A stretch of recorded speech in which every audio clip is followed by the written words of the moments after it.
Baik, selamat malam ibu dan teman-teman semua. Pada saat ini, saya Petrus Singgula, NIM 10224003 akan membuat video pembelajaran terkait sehat dan sakit. Ini adalah judul pertama. Konsep sehat komprehensif, dimensi organobiologi, kesehatan fisik, bebas penyakit, kecacatan, dan mampu beraktivitas mandiri secara aktif.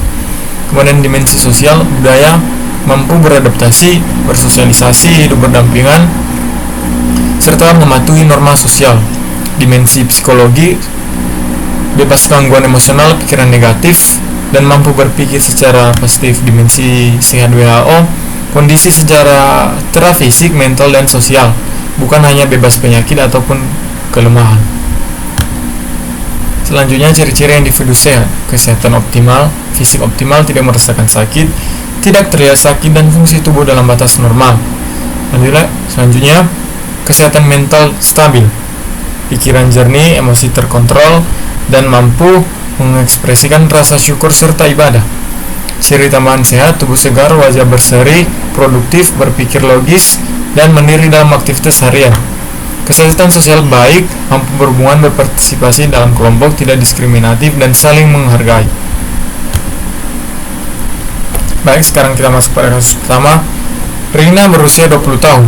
Ia memiliki keluhan penyakit, rutin berolahraga, mampu berinteraksi dengan baik dengan teman-temannya, serta aktif mengikuti kegiatan sosial di kampus.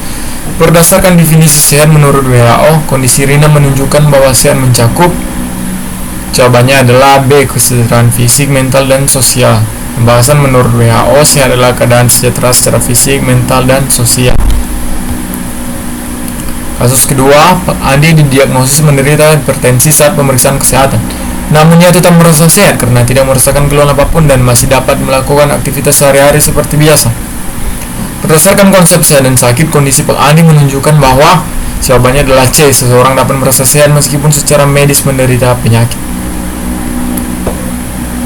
Selanjutnya, kasus ketiga, seorang mahasiswa mengalami demam tinggi selama 3 hari. Awalnya ia hanya beristirahat di rumah, tetapi karena kondisi tidak membaik, ia memutuskan untuk memeriksakan diri ke puskesmas untuk mendapatkan diagnosis dan pengobatan. Perilaku mahasiswa tersebut adalah, jawabannya adalah B, perilaku pencarian kesehatan atau health seeking behavior.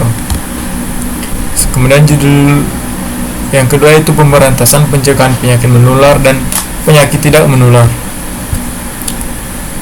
Penyakit menular dan tidak menular. Definisinya, penyakit menular adalah penyakit yang dapat berpindah dari satu individu ke individu lain, baik secara langsung maupun melalui perantara atau vektor. Menurut Noto Mojo 2010, penyakit menular merupakan suatu keadaan patologis yang disebabkan oleh agen biologis seperti bakteri, virus, jamur, atau parasit yang dapat ditransmisikan dari host ke host lain.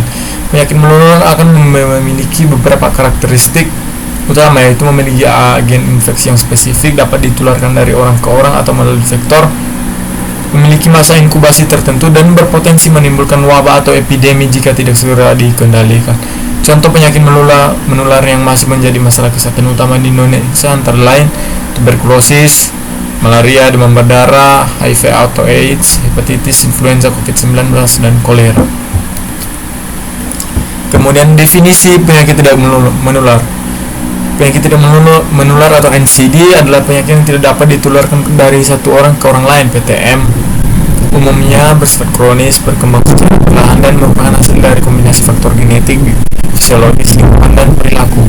4 kelompok PTM utama yang menjadi fokus global adalah penyakit kardiovaskular, penyakit jantung dan stroke, kanker, dan penyakit pernapasan kronis, PPOK, dan asma, serta diabetes mellitus. Keempat kelompok ini bertanggung jawab atas lebih dari 80% kematian akibat PTM di seluruh dunia.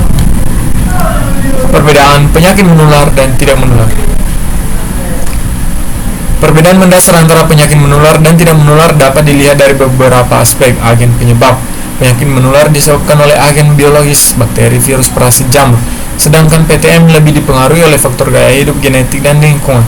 Cara penularannya yaitu penyakit menular dapat berpindah dari satu individu ke individu lain, sementara PTM tidak menular dari orang ke orang. Onset penyakit menular umumnya memiliki onset yang lebih cepat atau akut, sedangkan PTM berkembang secara perlahan atau kronis. Pencegahan penyakit menular dapat dicegah dengan vaksinasi dan pengembalian vektor, sementara PTM dapat dicegah dengan modifikasi gaya hidup. Kita masuk pada kasus pertama. Di Desa Harapan dalam 1 bulan terakhir terjadi peningkatan kasus demam berdarah dengue atau DBD. Petugas kesehatan bersama masyarakat melakukan kegiatan 3M+, yaitu menguras tempat penampungan air, menutup tempat penyimpanan air, dan mendaur ulang barang bekas yang dapat menjadi tempat berkembang biaknya nyamuk. Tujuan utama kegiatan tersebut jawabannya adalah B. Mencegah penularan penyakit dengan memutus rantai penularan. Kasus kedua, Pak Budi berusia 50 tahun dan memiliki kebiasaan merokok, jarang berolahraga, serta sering mengonsumsi makanan tinggi lemak. Saat pemeriksaan kesehatan, tekanan darahnya ditemukan lebih tinggi dari normal. Upaya pencegahan yang paling tepat untuk mengurangi risiko penyakit tidak menular pada Pak Budi jawabannya adalah C. Mengubah pola hidup menjadi lebih sehat. Selanjutnya, kasus ketiga, Puskesmas mengadakan kegiatan screening tekanan darah, pemeriksaan gula darah, dan penyuluhan tentang pola makan sehat bagi masyarakat usia produktif dan lanjut usia. Program tersebut lebih ditujukan untuk, jawabannya adalah C. Pencegahan dan pengendalian penyakit tidak menular. Pembahasannya, screening tekanan darah dan gula darah merupakan upaya deteksi dini penyakit tidak menular seperti hipertensi dan diabetes mellitus. Kegiatan ini bertujuan untuk mencegah komplikasi, meningkatkan kesadaran masyarakat, dan mengendalikan faktor risiko penyakit tidak menular.